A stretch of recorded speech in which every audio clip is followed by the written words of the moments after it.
probably remember all this was going on here, all these photos. These were given to me, and it's just great to see some of these pictures again, how good the community was coming together when we all got told bit by bit how we're going to get all this high density.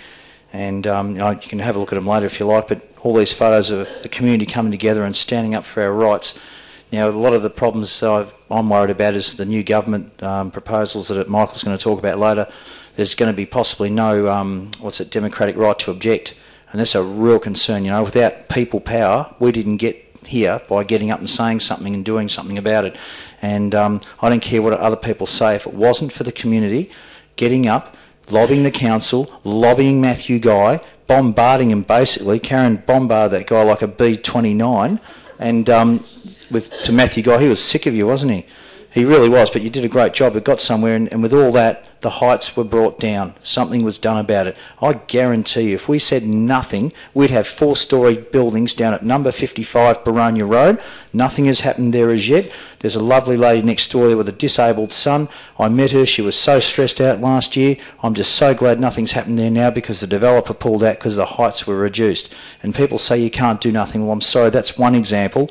The other ones at 66, for example, are of grave concern. I don't know how we're going to go with that, but I would ask all the residents to get behind us, support us, because we might have to do a bit of a take around for money to get someone in the legal profession to try and defend us if possible. We'll go as far as we can because that covenant was removed in a very sneaky way. In 2006, people were notified by the council of the intention of building a building behind for a sick relative is what I heard, which was a big joke anyway. Everyone stood up and said, no, it got 130 objections. It was put to bed. See you later. Now, when that thing was removed in the dead of night with those 8 people, I knew something was going on because one of the ladies who lives down near there, who was trying to sell her property last year, told a lady up the other end here, I knew about this 2 years ago. No one else knew about it. So the rumour's pretty rife that the properties down there that were notified had colluded and kept it very quiet. So that's open to be abused. And these were covenants that were put on here in the late 1940s, as everyone knows. My block's got a covenant. As a buyer into this area, when I first moved here, I was asked, they said there's a covenant on our property. I knew nothing about covenants. I said, what is it? I'd heard of caveats, but I'm not a covenant. I was a renter for 20-odd years. So you can't build another house here. And I said, you're joking. I said, where do I sign? I just wanted to move in straight away because we had some protection against all the crap that we saw down at Bayswater.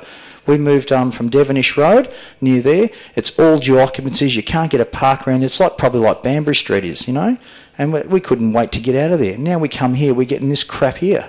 And we're just really angry about it, and I'm sure you residents are too. We didn't buy here to have city living thrust upon us. And this is what really irks me. And I look at Ferntree Gully and I drive through there and I see this monstrosity next to that service station and they want to build another one, if I'm correct, on where the service station is.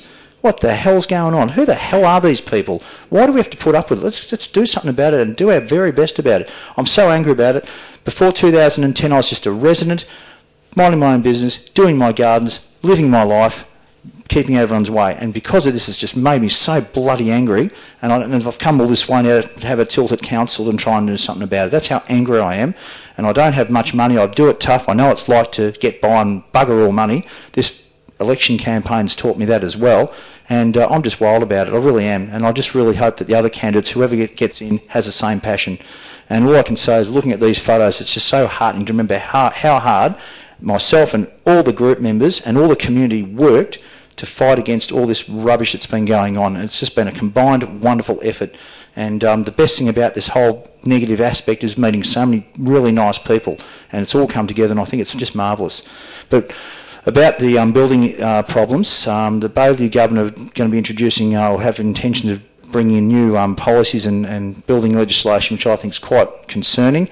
And here tonight is Michael Buxton to give us an insight on this and what it could mean for us here in Boronia. So without any further ado, I'd like to welcome Michael Buxton up to have a talk.